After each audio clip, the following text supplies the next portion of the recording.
आज खूप दिवसातून आम्ही झाडांची खरेदी करणार होतो. गेले कित्येक दिवस झाले हे नकोच म्हणत होते झाडं घ्यायला.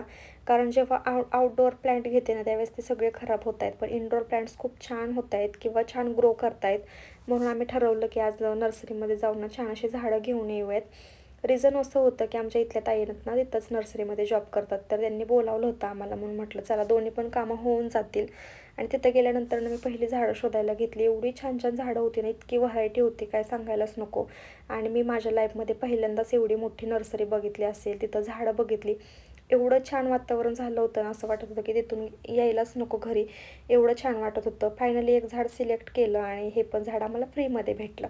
कारण त्यांच्यातर्फे. आणि बघू आता कसं कसं ग्रो होतंय हे. पण हे आउटडोअर प्लांट आहे, इनडोअर नाही. त्याच्यानंतरनं मग आम्ही घरी आलो. घरी आल्यानंतरनं बरीचशी कामं माझी तशीच पेंडिंग होती, कारण मी सकाळपासून काहीच केलेलं नव्हतं. जरासा मूड ऑफ होता, कारण सॅटर्डेला मी माझ्या माहेरी जाणार होते. पण ह्यांना त्यांच्या ऑफिसच्या कामानिमित्त जावं लागलं. त्याच्यामुळे ते काही मला सोडायला आलेच नाहीत आणि माझं जाणं सुद्धा कॅन्सल झालं.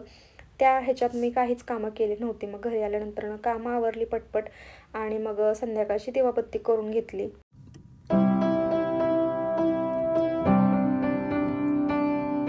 हे ऑफिसवरून आल्याच्या नंतर ना रोज थोडा वेळ व्यायाम करतात.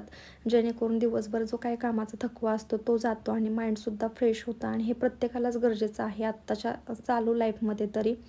धनुष पण इथे त्यांचं बघून करत होता आणि मला हे रिअलाईज होतंय आत्ता, की लहान मुलं जे बघतात ना तेच शिकतात.